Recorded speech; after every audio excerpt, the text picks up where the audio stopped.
성도 간에 교제할 수 있는 귀한 시간을 허락해 주셔서 감사를 드립니다.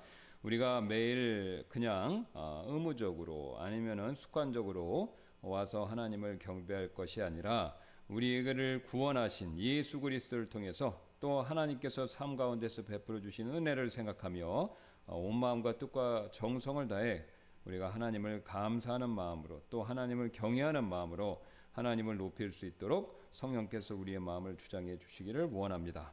우리 주님은 이 세상 만물을 만드신 창조주이시고 또 인생의 생사화복을 주관하시는 주권자이시고 또 장차 아들이신 예수 그리스도를 보내서 이 땅을 심판하실 심판주이시기에 우리가 이 사실을 명심하고 하나님 경외하는 마음으로 오늘 주님의 예배에 임할 수 있도록 하나님께서 우리를 이끌어 주옵소서. 또 우리가 예배에 앞서서 또 성경 말씀을 살피는 시간을 갖고자 원합니다.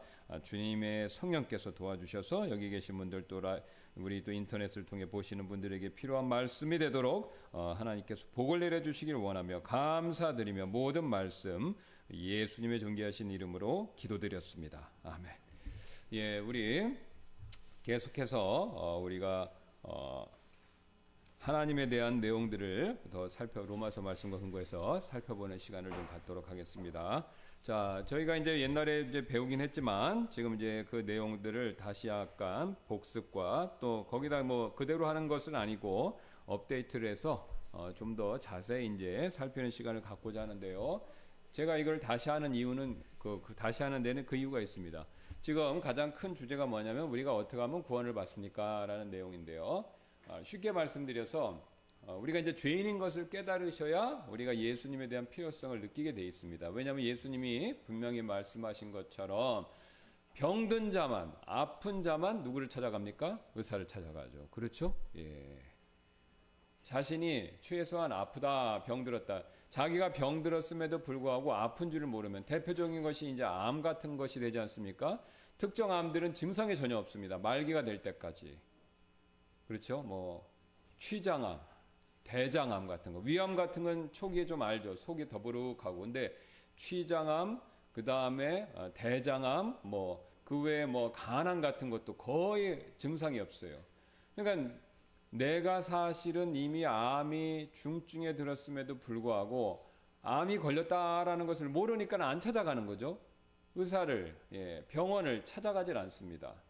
자, 그런데 이제 내가 어떻게 조금이라도 증상 같은 것을 느끼고 이상하다라고 해서 가면 이제 발견할 수 있고 또 가능하다면 치료도 받을 수 있는 거죠. 마찬가지입니다. 우리가 우리의 상태, 우리의 영적 상태가 어떤가라는 것을 깨닫지 못하면요, 우리가 예수님에 대한 필요성이 없습니다. 지금 우리가 여기 계신 분하고 밖에 계신 분들의 결정적인 차이점은 뭐냐면요, 우리의 영적인 상태를 깨달았느냐 안 깨달았냐, 이거에게 이 한 가지가 굉장히 큰 차이점을 이렇게 일으키는 원인이다라고 말씀드릴 수가 있겠습니다. 왜냐하면 여기 계신 분들은 최소한 한 번은 내가 죄인입니다 라는 것을 아주 확실하고 또 절실하고 분명하게 깨달으신 적이 있는 거예요. 밖에 있는 분들은 그럴 수도 있고 아닐 수도 있다 라고 생각하니까 우리가 예수님께 나올 필요성을 전혀 못 느끼고 계신 겁니다. 자, 그러면 이제 우리가 어떻게 하면 죄인임을 깨달을 수 있을까라고 했을 때 우리가 이제 가장 흔히 하는 방법이 이제 성경에 나와 있는 죄인들을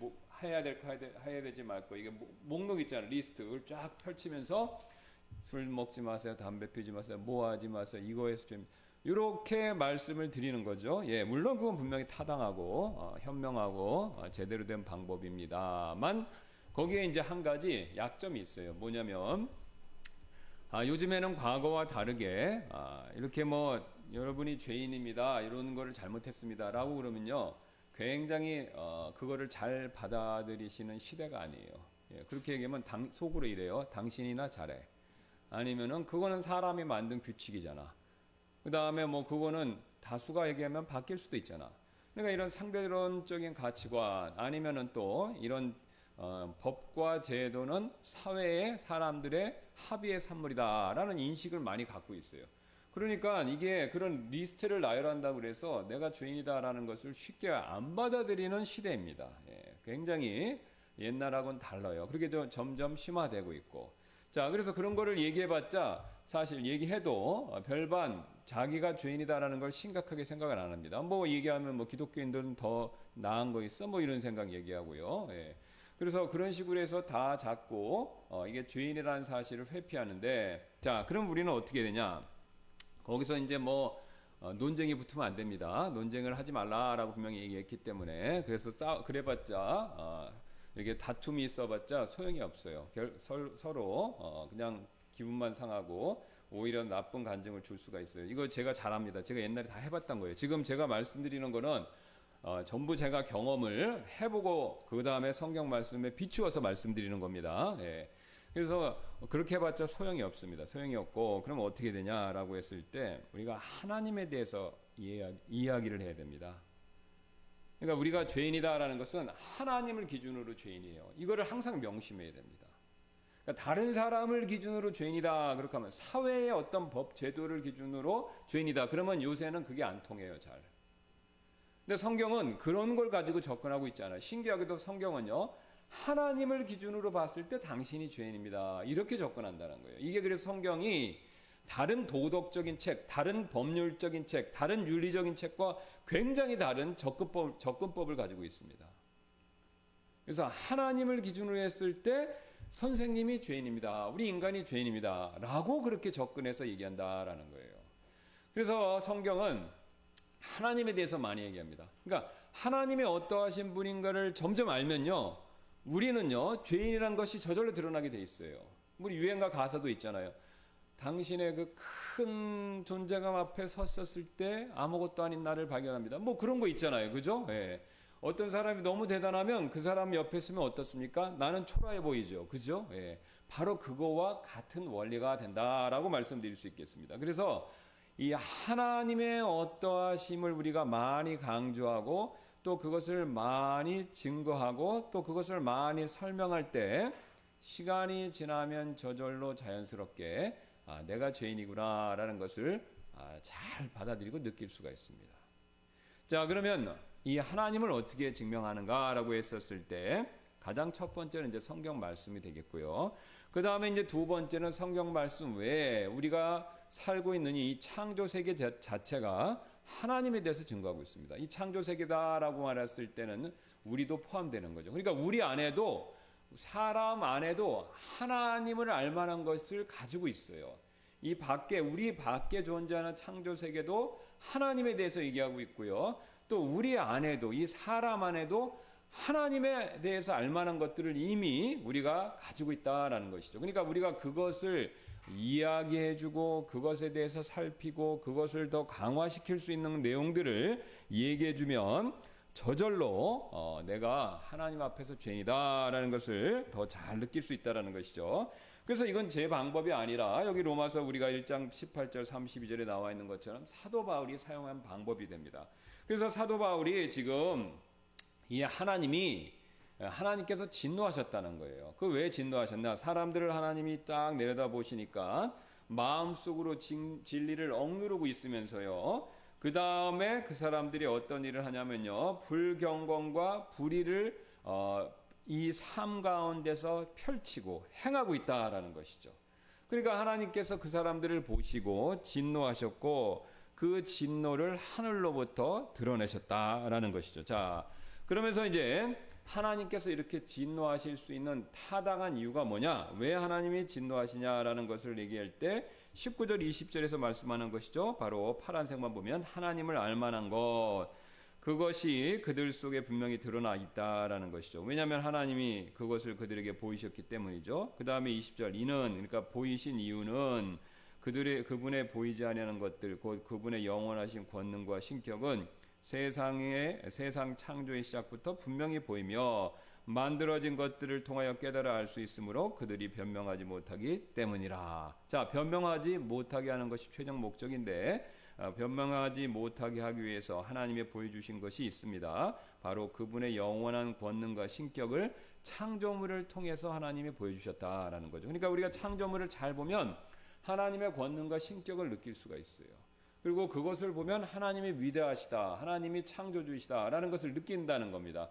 그러면 그 하나님 앞에서 나는 아무것도 아니다라는 것을 우리가 깨닫고요, 그 다음에 그것이 인정되면 내가 하나님의 심판을 받을 수밖에 없는 죄인이다라는 것으로 자연스럽게 이렇게 연결되게 되어 있습니다. 자, 그래서 우리가 하나님의 권능과 신격에 대한 그것을 보여주는 창조물을 보는데, 그 제가 지난번에 이제 대표적으로 그 우리가 예로 들 수 있는 게 바로 뭐냐면 이런 창조 세계에 있는 나선 구조다라고 말씀드렸잖아요. 이런 나선 구조가 솔방울, 뭐 다육이, 그 다음에 조개, 허리케인, 그 다음에 은하계 이런 것이 있는데, 그 나선 구조를 잘 보니까요, 그게 그냥 만들어진 것이 아니에요. 그러니까 이게 뭐냐면 저를 봐주시기 바랍니다. 이게 화가 중에 천재들이 있어요. 제가 이름이 생각이 안 나는데 그 사람은 이렇게 펜을 잡고요, 종이 위에다가 이렇게 쫙 그리면 정확한 구를 그릴 수 있다고 합니다. 그걸 딱 그려놓고 컴파스로 이렇게 재보면요, 이게 삐뚤빼뚤하지 않고 정확하게 구가 된대요. 그 사람은 천재예요. 예, 그러니까 대단한 능력을 가진 거예요. 유명한 이탈리아 미술가인데 이름이 생각이 안 나서 제가 이름 말씀 못 드리고, 근데 그 외에는 우리가 그리면 삐뚤삐뚤해요. 예. 근데 우리가 그런 식으로 이 구를 그리면 그리고 그런 구를 가지고 뭘 만들면 문제가 생깁니다. 그러니까 하나님도 이 세상을 만들 때 대충 이렇게 하신 게 아니다라는 거예요. 하나님이 정확한 원리와 원칙에 따라 이 세상을 설계하시고 그것에 따라서 만드셨다는 거예요. 그래서 그것을 보여주는 대표적인 예 중에 하나가 바로 뭐냐면 이런 나선 구조에서 나오는 일정한 원리라는 겁니다. 그러니까 지금 이 나선 구조에 대한 원리는 뭐 수학을 아시는 분들은 아시겠지만 수학을 모르시는 분들은 뭐 나중에 한번 읽어보시면 되고, 수학을 지금 강의하는 시간이 아닙니다.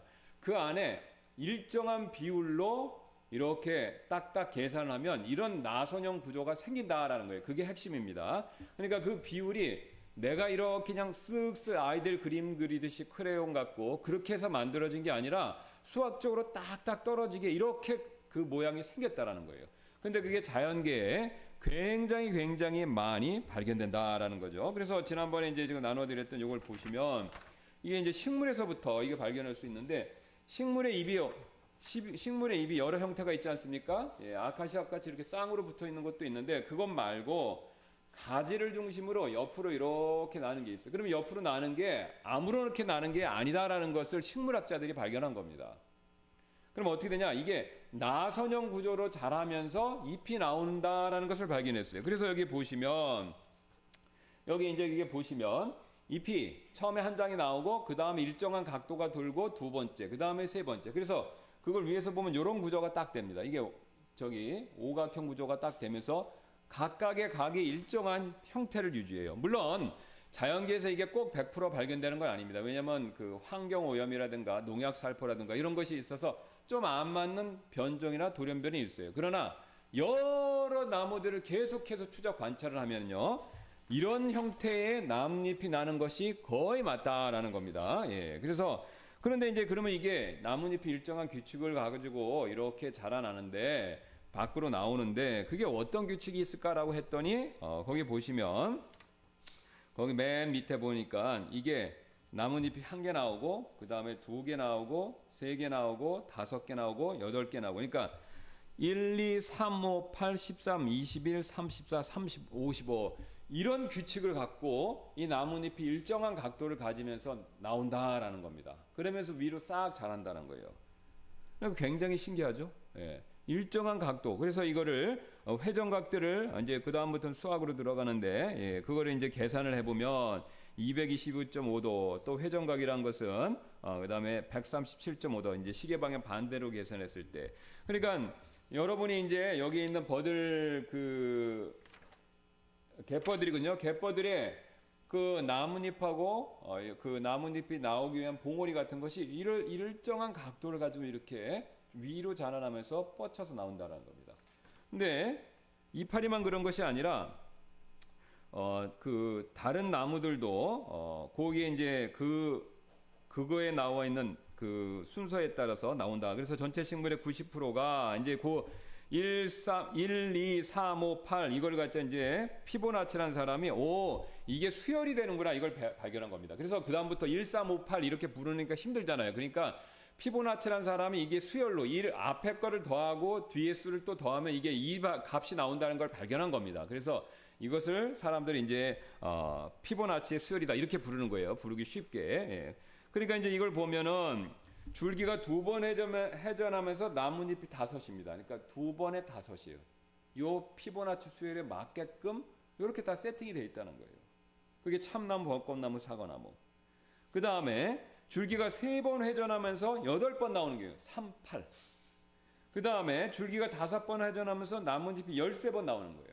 근데 이런 식으로 뭐 2번에 5번, 3번에 8번, 그 다음에 5번에 13번 이런 식으로 그런 일정한 형태로 나뭇잎들이 90%가 그렇게 자란다는 겁니다. 조사를 쫙 해보니까. 그럼 굉장히 놀랍죠? 그럼 이건 둘 중에 하나예요. 우리가 지금 일반적으로 지나는 입장에서 생각하는 것처럼 각각의 나무가 수열을 다 계산한 거예요. 그리고 수학적으로도 각도까지 다 잴 수 있는 능력이 있는 겁니다. 그래서 내가 이번에 2바퀴 돌면서 5번 잎을 내야지 이렇게 자기가 생각했다는 거죠. 근데 그렇게 되면 옆에 있는 잎은 또 다르게 하기 위해서 내가 이번에 3번 하면서 8번 해야지 했다는 거예요. 그러면 한 나무가 똑같이, 그러니까 모든 나무가 똑같이 하는 게 아니라 각각의 나무가 종류별로 다르게 다 생각해서 그렇게 이파리를 내야지라고 생각했다라는 결론에 도달할 수밖에 없어요. 그러면 여러분 진화론에 따라서 이렇게 해석하면요, 나무가요 사람보다 나은 거예요. 그렇죠? 우리는 이 수열을 한 16세기 정도 그때 발견한 건데 그 전부터 나무들은 그 수열의 법칙을 알고 이렇게 알아서 자랐다는 겁니다. 사람은 이제 그걸 알았고요. 이제 관찰해서 90%가 있다는 걸 알았다는 거예요. 그러면 나무가 이런 미물인 나무가 사람보다 수학적으로 더 뛰어나는 거죠. 그렇죠? 근데 이게 말이 됩니까? 그러면 지난번에 말씀드렸듯이 그러면 어떻게 되면 여기서 더 어리석어지면요, 사람이 나무가 신이 되는 거예요. 나무가 수학적으로 계산할 수 있는 능력을 갖고 있다고 믿기 시작하는 거예요. 극단적인 예입니다. 그래서 그 나무의 수학적 능력을 신성시하면서 섬기는 겁니다. 이게 우상의 출발이에요. 그러니까 사람들이 이런 식으로, 그러니까 진화론은 그것 자체로 우상 숭배를 하진 않습니다. 진화론 자체가 우상 숭배는 아니에요. 그러나 진화론이 만물, 생물, 비생물 이 창조 세계에 존재하는 모든 것들을 신으로 섬길 수 있는 길을 활짝 열어놓은 겁니다.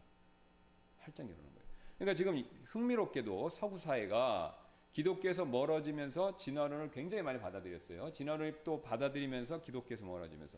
그러니까 진화론을 많이 받아들이고 기독교를 멀리하니까 그 다음에 무슨 일이 많이 벌어진지 아십니까?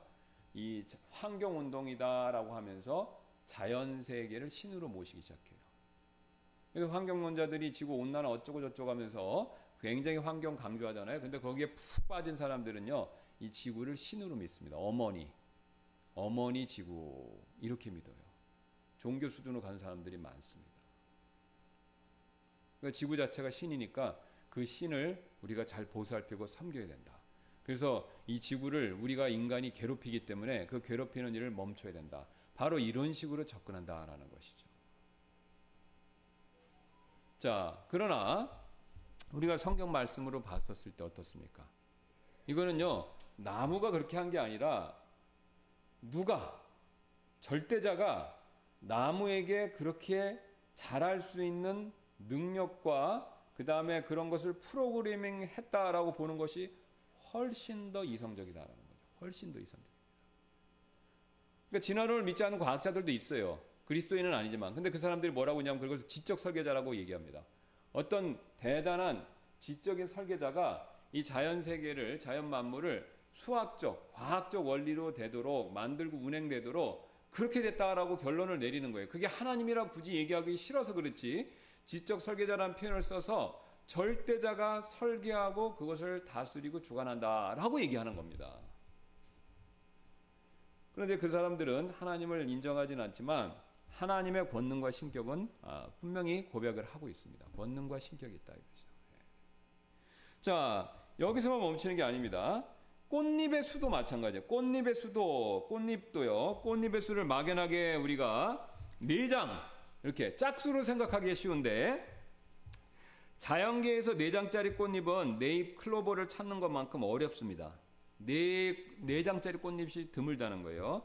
주변의 꽃잎들을 잘 세보시면요. 3장, 5장, 7장, 9장, 3장, 5장으로 되어 있는 게 많고 또 7장, 9장으로 된 꽃잎은 찾기가 드물다는 거예요. 자, 그래서 그러면 이게 무슨 소리냐? 아까 말씀드렸지. 1, 2, 3, 5, 8, 13, 21 이런 수의 배열로 꽃잎들이 또 존재한다 이겁니다. 그러니까 2나 7이나 9는요 잘 안 나온다는 거예요. 그래서 주변에 있는 꽃잎들을 세보면요, 백합과 붓꽃은 꽃잎이 3장 되고 채송하고 페랭이, 동백, 야생쟁미 5장. 그다음 모란하고 코스모스는 8장, 금불초와 금전화는 13장, 과꽃과 치코리는 21장, 질경이와 데이지는 24장 이렇게 된다는 겁니다. 그러니까 3장, 5장, 8장, 13장, 21장, 34장, 55장, 89장 이런 식으로 꽃잎수가 존재한다는 거예요. 굉장히 신기하죠? 4장 뭐 이런 식으로 없는 거예요. 7장, 9장은 없는 겁니다. 발견이 안 되는 거예요. 그러니까 이게 뭡니까? 꽃잎수에도 일정한 수적인 법칙이 존재하는구나 이거죠. 이걸 얘기해줘. 자, 그 다음 뒤로 넘기시면 이 나무 가지를 뻗는 것도 아무렇게 되는 것이 아니라 바로 이 방금 살펴봤던 1, 2, 3, 5, 8, 13 이 원리에 따라서 나뭇가지가 자란다라는 것이 밝혀진 겁니다. 그래서 여기 제일 먼저 이 그림부터 보시면 나뭇가지가 처음에 이제 2개가 갈라지잖아요. 잘라버리면 이 밑에 씨앗을 뿌리면 그러면 그 중에서 이 2가지가 둘 다 가지가 나와서 4개가 되는 게 아니라 하나는 멈추고 하나만 2개가 된다. 그래서 셋이 된다는 거예요. 신기하게. 그러면 셋이 됐으면은 거기서 각각 또 갈라지면 6개가 돼야 되잖아요. 근데 그렇게 안 하고 이상하게 하나는 멈추고 나머지 각각 1개씩 해서 2개씩이 돼서 5개가 된다는 겁니다. 그럼 5개가 되면은 10개가 되면 좋은데 10개를 안 하는 거예요. 2개가 각각 그대로 자라고 나머지 4개에서 2개가 되면서 8가지가 된다 이런 겁니다. 그 다음에 그 외에도 마찬가지. 그래서 이 나뭇가지가 자라는 원리도 1, 2, 3, 5, 8, 13 이 원리대로 이렇게 자란다는 겁니다. 굉장히 신기하죠? 예. 그래서 나뭇가지도 이런 일정한 수의 원칙에 따라서 지배를 받는다라는 겁니다. 나뭇가지가 나는 것 자체도. 그 다음에 꽃잎 안에도 그렇습니다. 우리가 잘 아는 해바라기 씨 아시잖아요. 그 해바라기 씨를 유심히 보시면 그 문양이 굉장히 아름다워서 디자이너로도 쓰는데 그 해바라기 씨 안에 있는 문양을 보시면요. 이게 이중 나선 구조로 된 겁니다. 이게 하나만 있는 게 아니라 여러 나선이 이렇게 돌아가면서 반대로도 돌고 그러니까 21개의 그러니까 이게 나선이 21개가 이렇게 있다는 겁니다. 반대 방향으로도 또 34개가 있다는 거예요. 그러니까 21개, 34가 이렇게 겹쳐갖고 지금의 해바라기 씨 모양을 만든다라는 겁니다. 예. 굉장히 신기하죠? 예. 그래서 특히 최근에는 생물뿐 아니라 전하를 입힌 기름방울을 순서대로 떨어뜨려도 해바라기 씨앗처럼 퍼진다. 그러니까 여기다가 기름방울에다가 전기를 입혀갖고 딱 떨어뜨리면요. 요게 퍼지는 게 우리 우유 떨은 뭐 신선한 왕관 형상 그런 거 있잖아요. 그런 것처럼 얘도 이렇게 떨어뜨리면 이게 이런 수혈을 형태를 띤 소용돌이 모양으로 이게 떨어지면서 퍼진다는 겁니다. 그러니까 이게 자연계에서 곳곳에서 발견되고 있는 겁니다. 지금까지 몰랐다가 보니까 알기 시작한 거예요. 최근에 이제 과학이 발전하니까. 자, 그래서 여기 이제 한번 보겠습니다.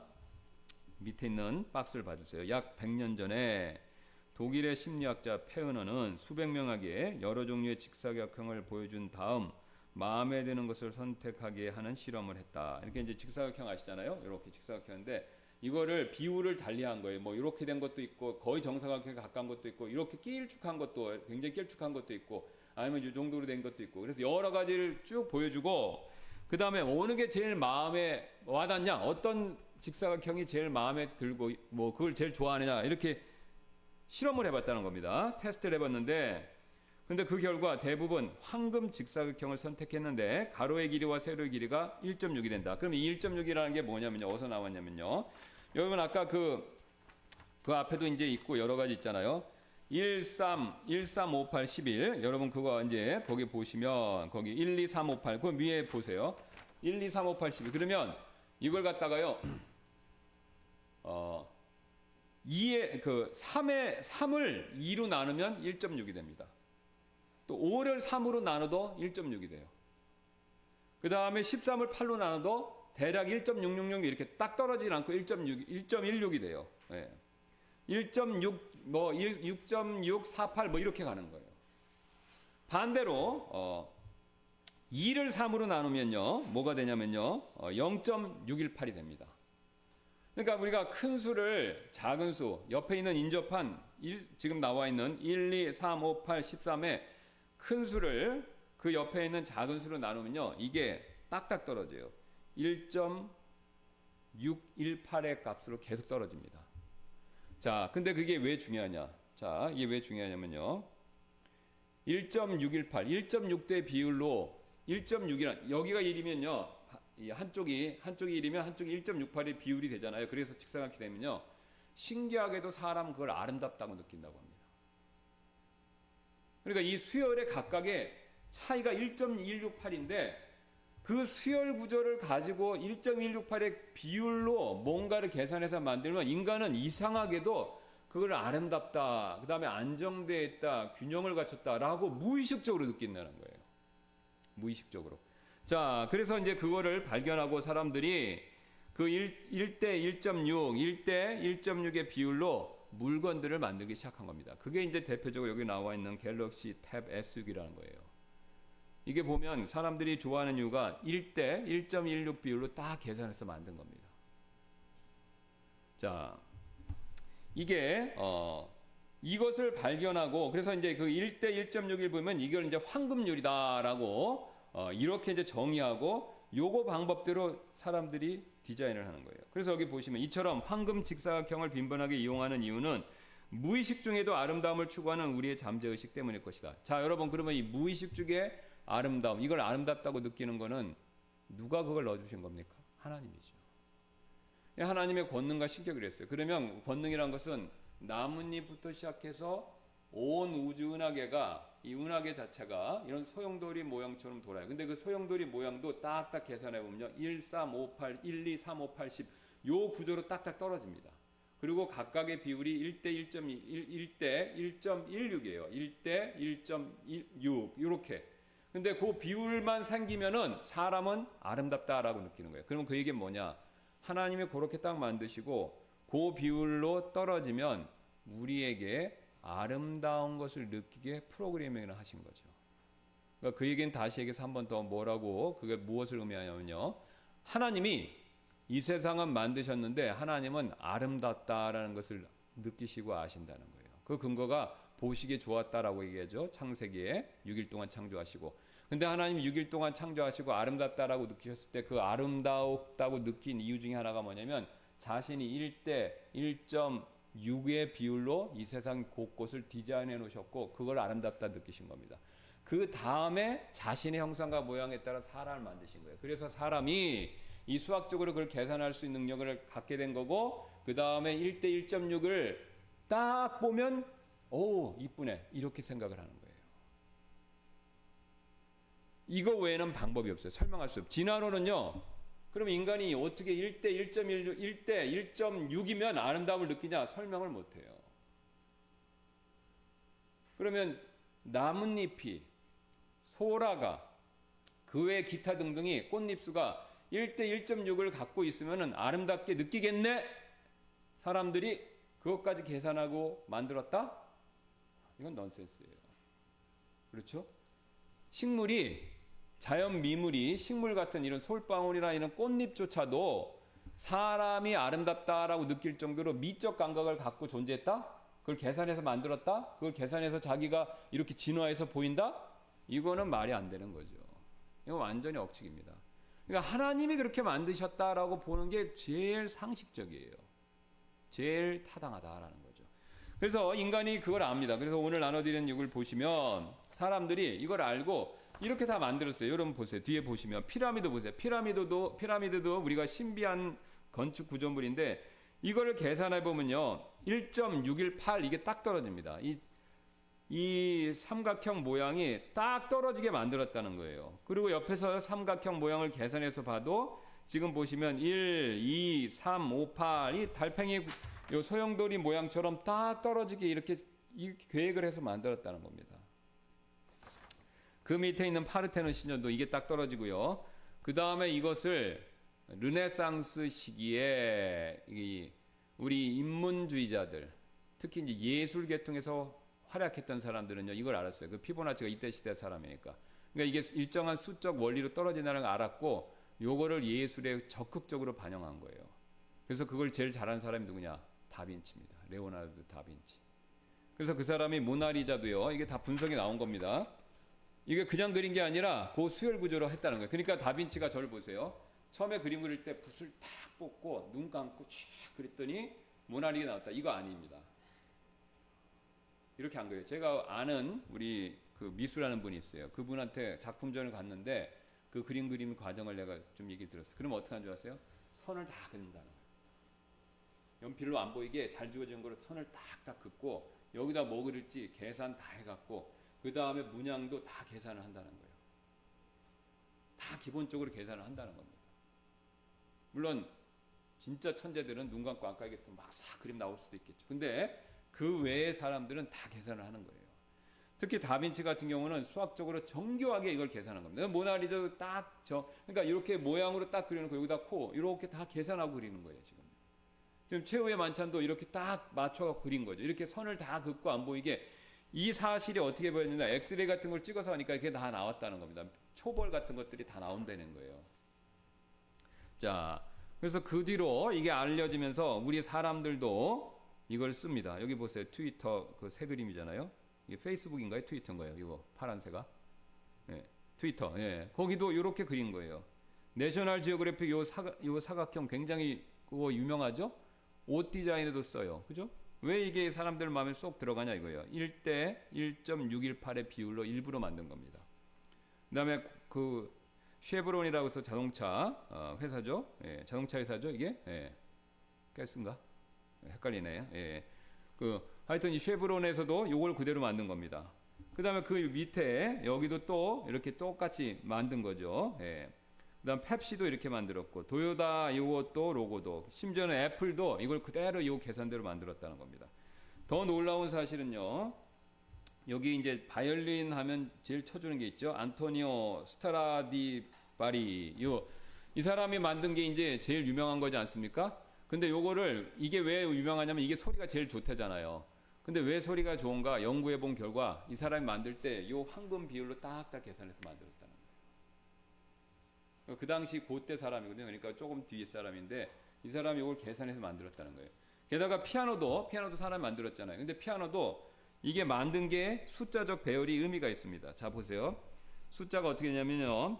건반이 한 옥타브 안에 5개의 그게 있고 검은 건반이 있고 한 옥타브 안입니다. 그 다음에 거기 2개, 3개씩 배열이 되어 있어요. 그리고 13개의 키가 하나를 이루면서 8개의 또 밑에 하얀 게 있어요. 그러니까 거기 보면 숫자가 1, 2, 3, 5, 8, 15 이런 식으로 이렇게 만들어 놨다는 겁니다. 그러니까 피아노를 만든 사람도 이런 원리를 계산해서 만들었다는 거예요. 근데 피아노를 만들어 놓고 소리를 쳐보니까 이상하게도 피아노의 소리가 굉장히 좋다라는 겁니다. 그러니까 우리가 이걸 다 아는 거죠. 사람들이 이런 원리와 방법대로 하면은 아름다움을 느끼는구나. 보기만 해서 아름다움을 느끼는 게 아니라 듣는 걸 통해서 아름다움을 느낀다 이거죠. 자, 그럼 우리가 뭘 알 수 있습니까? 자연에는요, 이 창조물에는 일정한 원리와 법칙이 존재한다는 거예요. 근데 그 일정한 원리와 법칙을 창조물이 스스로 만들었다라고 하면 그게 범신론이에요. 그러니까 그 범신론을 믿으면 창조물을 우상으로 섬기게 될 수밖에 없어요.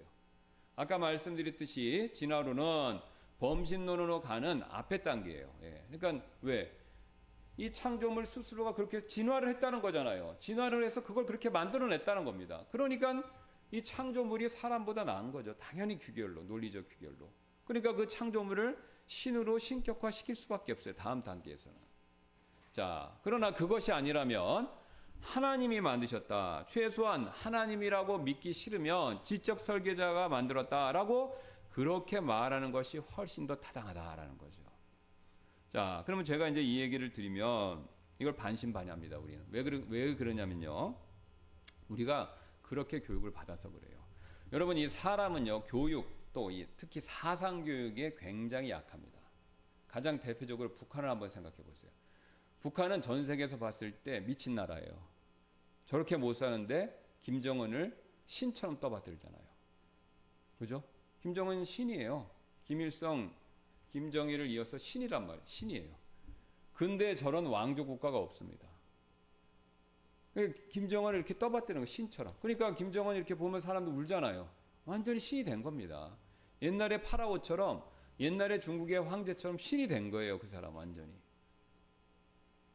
그런데 그 사람들이 그렇게 김정은을 떠받드는 이유는 바로 뭐냐면 그런 교육을 받아서 그렇습니다. 뭐 옛날에 김일성이가 그랬대잖아요. 그 일본군하고 싸울 때 솔방울로 수리탄을 만들었댄답니다. 그리고 나뭇잎을 타고 그 압록강을 건넜대요. 근데 그걸 믿어요, 그 사람들이. 왜요? 세뇌. 자꾸 가르치고. 어렸을 때부터 계속 가르치는 거예요. 계속. 그러니까 사람들이 그걸 믿는 겁니다. 그러니까 이 사람은요, 굉장히 약해요. 이 교육, 특히 사상적인 쇠뇌에 굉장히 약합니다. 그래서 자꾸 얘기하면, 그러니까 거짓말도 여러 번 사람들이 믿는다고 그게 다 드러나 있잖아요. 밝혀져 있죠. 그러니까 정치인들이 그걸 굉장히 많이 이용하는 겁니다. 히틀러부터 그거를 알고 굉장히 그걸 많이 쓴 거예요. 거짓말을 자꾸 얘기하면요, 사람들이 처음에는 안 믿다가 나중에 믿기 시작한다라는 겁니다. 그런 사람들이 약점을 발견한 거예요. 그래서 그런 식으로 자꾸 교육을 시키면요, 사람들이 진실과 진리에서 거리가 멀어지는 거예요. 거짓된 걸 믿기 시작한다는 겁니다. 이게 창조 세계에 존재하는 이 하나님의 원리에 대한 것도 마찬가지입니다. 이런 내용을 우리가 저를 포함해서 우리가 어렸을 때부터 배운 적도 없고 누가 가르쳐 준 적도 없고 가르친 적도 없어요. 그죠? 단지 일주일에 한 번, 1시간 40분 이렇게, 그것도 몇 주, 몇 달에 한 번, 아니면 그 이후로는 들을 기회가 없는, 이 정도로 우리가 배우는 거예요. 그러니까 우리가 이 정도밖에 안 배우니까 이게 긴가민가라고 이렇게 생각을 할 수밖에 없습니다. 그러나 여러분이 정말 이게 그러한가라고 성경책을 붙들고 이런 걸 유심히 그 자연 만물을 잘 관찰해 보시면요, 여러분들의 시야가 열리면서 진실이 무엇인지를 여러분이 알 수가 있어요. 이 그리스도인들은요, 그리스도인 가운데 굉장히 똑똑하고 천재적인 과학자들도 많습니다. 생물학자들도 많고. 18세기, 19세기 때 과학혁명이, 자연과학혁명이 일어났을 땐 대부분이 그리스도인이에요. 벨 이런 사람 다 그리스도인이었어요. 뉴턴도 이신론자이긴 하지만 자기가 연구하는 시간보다 성경을 보는 시간이 더 많았다라고 그렇게 자선해서 얘기를 합니다. 그러니까 자기가 보면 아는 거예요. 이 세상 만물을 보면 아는 겁니다. 성경 말씀을 붙들고 한번 잘 살펴보면 아는 거예요, 이거를. 단지 우리가 그거를 왜 긴가민가 여기냐면 조금 전에 말씀드린 것처럼 그렇게 교육을 받아서 그렇습니다. 그러니까 우리가 그런 이교도적인 교육을 계속 받고 자랐기 때문에 이거에 굉장히 둔감한 겁니다. 게다가 요즘 시대에는 사람들이 도시에 살아요, 주로. 도시에 살면 자연 만물을 직접적으로 관찰하고 경험하고 누릴 수 있는 기회가 축소됩니다. 그러니까 옛날같이 농부들, 어부들, 이렇게 산에 사는 사람들은요, 그걸 잘 알아요. 이 밤하늘의 별의 은하수가 쫙 펼쳐지면 신이 없다라고, 신이 없어 이렇게 얘기할 수가 없다는 거예요. 배를 몰고 바다에 나가면요, 풍랑 치는 걸 겪으면서 이 바다의 기후가 바뀌는 걸 보면요, 신이 없다라고 생각할 수가 없다는 거예요. 그리고 자연에서 농사를 짓는 분들, 이 씨앗을 뿌려서 이게 자라고 또 열매 맺고 이런 걸 보면요, 신이 없다라고, 하나님이 없다라고 생각할 수가 없다는 거죠. 근데 이제 우리가 도시에 살고 맨날 이런 것만 들여다보고 있으니까 우리가 그거를 못 느끼는 겁니다. 기회가 줄어든 거예요. 그러나 우리 안에도, 또 자연 만물 안에도 하나님의 권능과 신격이 듬뿍 담겨 있습니다. 그래서 우리가 그걸 의도적으로 찾고 그다음 성경 말씀에 따라서 그러한가라고 묵상하면요, 우리가 그걸 알 수 있어요. 우리가 알 수 있어요. 여기 분명히 말씀하고 있지 않습니까? 맨 마지막에 이는 1장 20절이죠. 그분의 보이지 않은 것들 곧 그분의 영원하신 권능과 신격은 세상 창조의 시작부터 분명히 보이며 만들어진 것들을 통하여 깨달아 알 수 있으므로 그들이 변명하지 못하기 때문이라.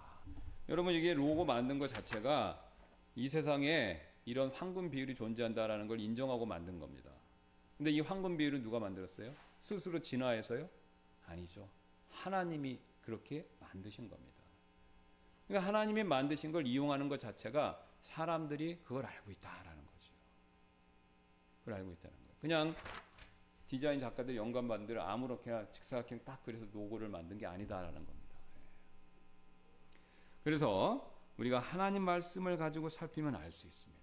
하나님의 권능과 신격. 그러면 우리가 뭘 어떤 결론에 도달할 수 있냐면요. 하나님은 대단하시다. 하나님은 위대하시구나. 하나님은 사람이 범접할 수 없는 존재구나. 그리고 우리가 그 하나님 앞에 나중에 심판을 받아야 된다. 그러니까 이런 생각을 가지면요. 두렵게 돼 있어요. 사람이. 그러니까 두려운 생각이 들고 내 삶을 되돌아보는 겁니다. 내가 어떻게 살았을까? 하나님 앞에서 나는 올바른 삶을 살았나? 잘 살았나? 돈만 목표로 사는 것은 아닌가? 명예만을 최우선으로 사는 것은 아닌가? 그런 생각을 저절로 가질 수밖에 없어요. 우리 마음 안에.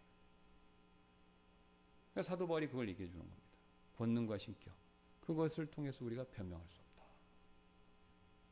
그러면 불신자라고 하더라도 그걸 생각해 보는 거예요. 아, 이렇게 살면 안 되겠구나. 어떤 신이란 존재가 있고 하나님이란 분이 최소한 있고 그분은 절대자구나. 그분이 이 세상을 만들고 주관하는구나. 그럼 이 세상에 자연 법칙도 법이 있다면, 원리가 있다면 생사화복, 삶에 대한 평가도 법과 원칙이 있겠구나. 그런 생각을 자연스럽게 하는 거죠. 그러니까 그런 생각을 해야 하나님께 가야 되겠구나. 이걸 느끼는 겁니다. 그러니까 옛날에는 훨씬 더 예수님 믿기가 쉬웠어요. 우리가 못 살았을 때. 왜 자연에 더 못 산다는 건 못 사는 게 좋다는 뜻이 아니라 자연과 접하는 기회가 많았을 때는요.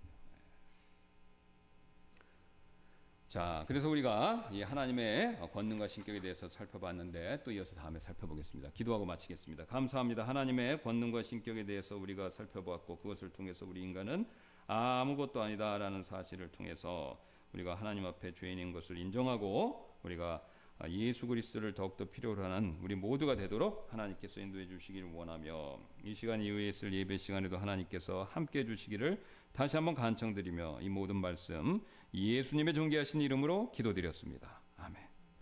마쳤습니다.